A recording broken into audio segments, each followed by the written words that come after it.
누가복음 9장입니다. 누가복음 9장 1절에서 6절까지 얘기를 보면 12제자를 파송한 사건은 세복음 공간복음서에 모두 소개되고 있습니다.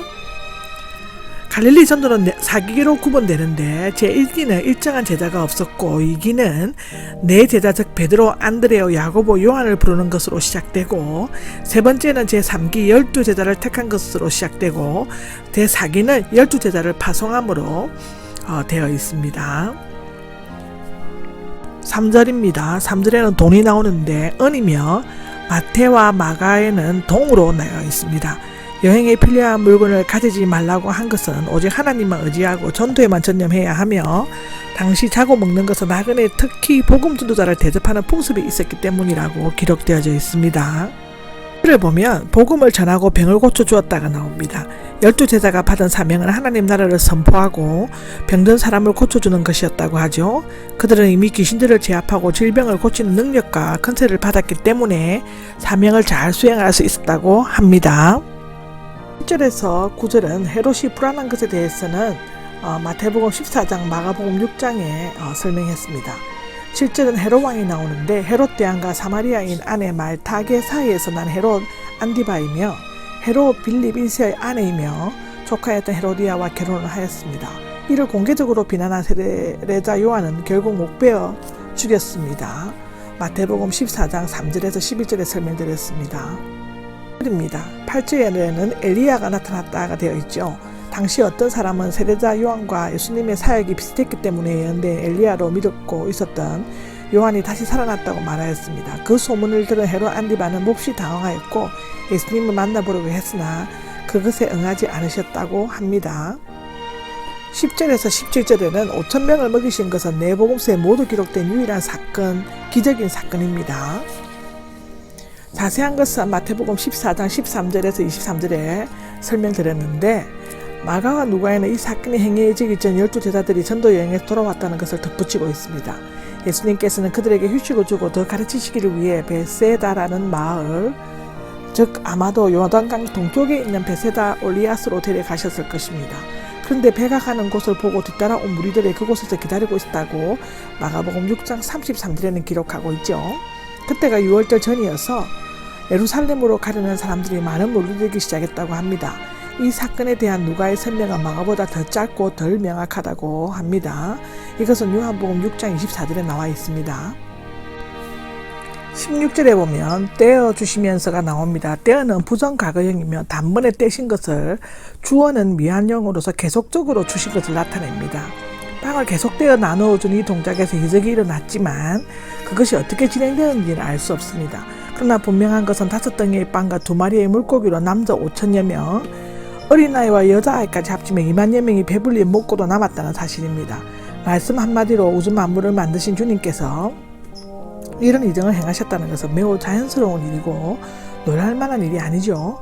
이적은 과학적으로 설명하고 논리적으로 따지는 것이 아니라 일어난 사실 그대로 믿고 받아들이는 것이라고 합니다. 18절에서 27절은 베드로의 고백과 순환, 부활 예고에 대해서는 마태복음에서 16장, 마가복음 8장에서 설명드렸습니다. 18절에 보면 혼자 기도하고 계실 때가 나오는데 마태와 마가는 베드로의 고백이 이루어진 곳이 가이사랴 빌립보 근처임을 밝히고 있죠. 누가만이 예수님의 기도 생활에 대해 언급하고 있습니다. 네 번째로 언급하죠.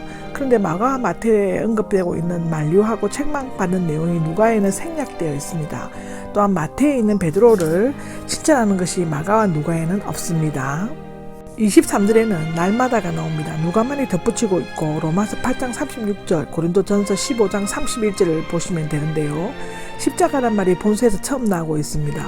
예수님을 따르는 자는 자신을 온전히 성별하여 드기뿐만 아니라 날마다 하나님의 뜻에 순종하며 살아야 한다고 성경은 기록하고 있습니다. 18절에서 29절은 보면 영광스러운 모습으로 변화되신 것은 새 공관복음서에 모두 기록되어 있습니다. 마태복음 17장, 마가복음 9장에 나와 있습니다. 28절에 8일쯤이 나오는데 마태와 마가는 엿새 후로 되어 있는데 둘 다 일주일을 의미한다고 합니다. 요한복음 20장 26절을 보시면 됩니다. 기도하시려가 나오는데 누가는 5번 기도하는 것에 대해서 언급하고 있습니다.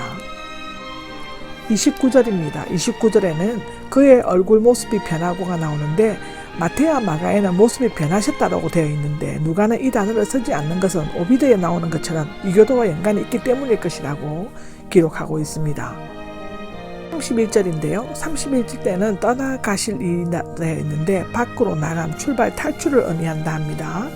예수님이 임박한 죽음을 나타내는 왕곡 어법입니다. 죽음은 이런 영혼이 육체로부터 떠나가는 것으로서 적어도 예수님께서 있어서는 죽음이 곧 새로운 출발이라고 할 수 있습니다. 이것은 예수님께서 이스라엘 백성을 애굽에서 구원해 내신 것처럼 인류를 죄악으로 말미암아 죽음의 상황에서 탈출시킨 것으로 의미합니다. 예수님의 모습이 영광스럽게 변한 가운데 모세와 엘리야가 예수님의 죽으심에 관하여 이야기하는 것은 그들의 사역이 예수님의 죽으심 더 나아가서는 부활을 예배하는 것이었기 때문이라고 합니다. 이 단어가 묘사하고 있는 것은 매우 중대한 것으로서 거기에는 그리스도의 순환, 십자가의 달리심, 죽음, 부활 그리고 성천까지도 포함되어 있다고 기록되어져 있습니다.